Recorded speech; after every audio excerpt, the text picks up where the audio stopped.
Good morning, greetings and blessings, everybody. Welcome to Good Gas Mondays. It's another Monday. It's another hurdle. We're going to get over those feelings of not wanting to see another week. And the hope is that through this little 10-minute package, you'll be able to get some good gas and some good vibes to power you through and have a fantastic week while you're powering through. We all have things to do. And the greatest benefit of this platform is that it gives us an opportunity to connect with other people. Yes. And you have an opportunity to choose how you're going to use that. As you connect, will you connect in a way that feeds the human spirit or in a way that detracts and helps to destroy parts and elements of other human beings? So we get to choose. Today for Good Gas Mondays, I really want to look at friendships, because in this hyper-connected age, we tend to think that we all have friends when we don't. Here's what research has been finding. Our generation, this hyper-connected, ultra-social generation, is the loneliest generation that this earth has ever seen.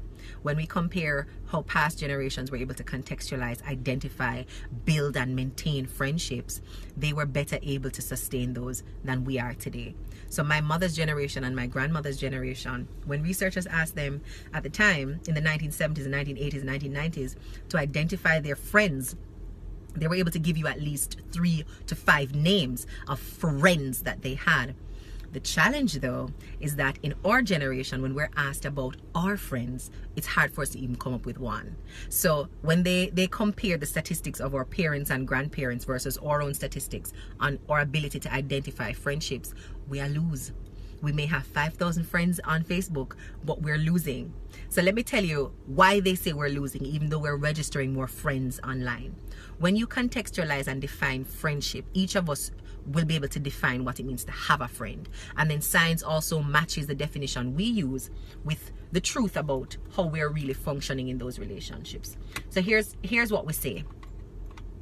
If you have a friend, you're able to count on that person. So they will show up for you. You can count on them if them say, I'm going to meet you there. Or if you need me to drop off that, I will drop it off. If you need me to deliver that, I'll deliver it. If you call me and you need me to, rush, come pick you up and drop you somewhere, I will do that.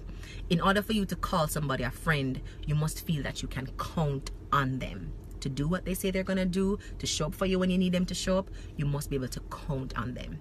Another important dynamic of this friendship definition is your ability to turn to that person.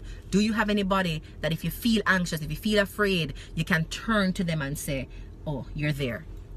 I don't feel alone. I don't feel like I'm taking on life by myself.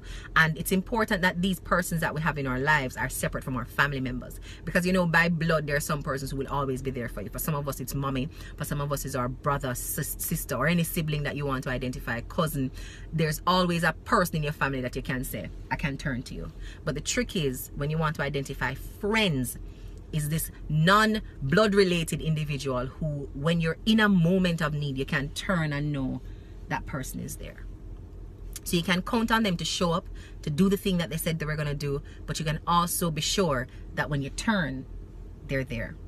And then the third component of this friendship definition is having somebody you can confide in.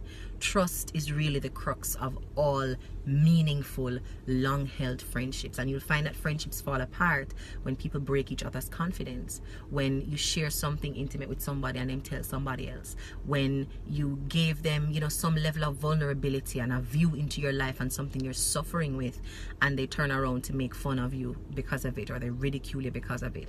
But that ability to have confidence in your friend is really the root and the anchor for any true friendship. So not only do you want somebody who you can turn to and know that they're there, somebody who you can trust will show up for you, but you want to have somebody who you can confide in.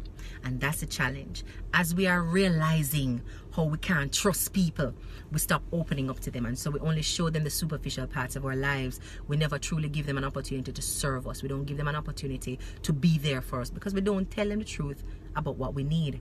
And so if we're going to develop good friendships, it is important that, one, you know who your friends are. Don't call the person who you can't confide in your friend. Don't call the person who you can't turn to your friend. Don't call the person who you can't count on to show up your friend. Because if we're honest with ourselves, those aren't friendships. Those are associations. And my mother and grandmother seem to have had more and longer lasting friendships than we are able to have in this current generation. So It's very important that we get honest and truthful about whether or not we have friends. And if you know you have friends, let them know that you value their friendships. That's the last part of what I want to share with you today. Let this week be a week of exercising and doing gratitude. Not just writing in a gratitude journal, say, boy, I have a good friend, I'm glad for my friend. Or thinking about how if you need something, you can call your friend while you watch this video. Call them and let them know that, say you're one of the few friends I have. You're the only person who I can trust, the person who I can count on, the person who I can turn to, and I value it. Long time I see you. Come at me, go have a drink this Friday. Come at me, go get a pedicure together. Come at me, go hairdresser, or wax with brows or something. Reconnect. If you know that there's somebody in your life who has really been a friend to you, reconnect with them. If you did something that caused both of you to break confidence and to break communication, reconnect with them. There's always an opportunity once you have life to do the right thing in the hours and the days that you now have available. You can't change what happened in the past, but you can certainly rekindle those flames of friendship and seek to bridge that gap, whatever has caused that gap to exist in the first place. And importantly, if you don't have any friends and you're looking to build friendships, don't start in the wrong place. You can't build friendships online. Dropping nice emojis and hearts on social media won't get you a true friend. Liking people's photos on Facebook won't get you to be a true friend. Tweeting people and saying, oh, I love this dress, won't get you a friendship with them. The core, remember we talked about being able to confide in somebody, being able to trust somebody. The core element of that is your ability to be vulnerable. They must feel that you're being open and honest and saying, I need this thing, and allowing them to come in as a friend to assist you or to comfort you. Where you're not telling people who you really are, they can't truly be friends to you.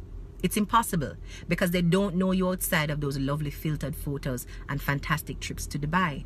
They don't know that you're depressed because you don't tell them. They don't know that you're broke and might need some money to buy some food because you don't tell them. They don't know that you're suffering through a painful breakup and need somebody to talk to or just somebody to finish a bottle of wine with, and so they can't be there for you. So if you're looking to develop new friendships, the challenge for you, and when I say challenge, I don't mean it's something that's going to be hard to do. It means the thing that you must do. Your challenge is to be vulnerable with somebody. Tell them the truth about what you're experiencing and what you're going through, and allow them to be there. And in allowing them to be there, you open the door to develop a meaningful relationship. And here's why it's so important. What research shows is that persons who have loose social bonds, which means they don't have friends, they have associates, are 3 times more likely to die than those who do. Persons who have stronger social connections report less levels of cortisol, that's your stress hormone, lower levels of cortisol in their bodies, and so they're less stressed out. And if you're familiar with any research at all on wellness and long life, the higher your cortisol or stress levels is the worse your body performs. So it breaks down faster, and unfortunately you will die a little sooner because your heart begins to race. It cuts off the natural flow of oxygen to your brain. All the things that your body needs to function normally, cortisol tends to tip the scale in the not so good direction. So you need cortisol if your body's trying to tell you run, but you can't be in run mode just as you're eating dinner because you're not a friend. You can't be in run and frightened mode when you get into the office because you don't feel that anybody likes you. So those are situations that tend to raise our cortisol level, and what the research has found is people who have more friends have lower levels of stress in their body. So it's a matter of life and death, your ability to form strong social bonds and connections. So take it seriously. So I'm challenging you this week. Write down the name of a person who you know you had a very strong friendship with and you haven't connected with them in a while, or maybe you want to deepen the connection with them. Give them a call. Write them the note and drop it off at them workplace with a little gift. Invite them to go to dinner with you, something that rekindles that human connection. And if you feel like you need friending and have no friend at all, then of course look for somebody who you can trust, and in order to open the door to friendship, be vulnerable. Tell them something that you need help with. Seek their advice, seek their confidence, seek their comfort, and allow them to show up for you as a friend. That's it for Good Gas Mondays. Thank you so much for watching. We'll be back again for another Monday of good vibes, good energy, good vibrations, and strategies and tools that help you to build up that emotional and mental muscle to power through a week. Give thanks. Blessings.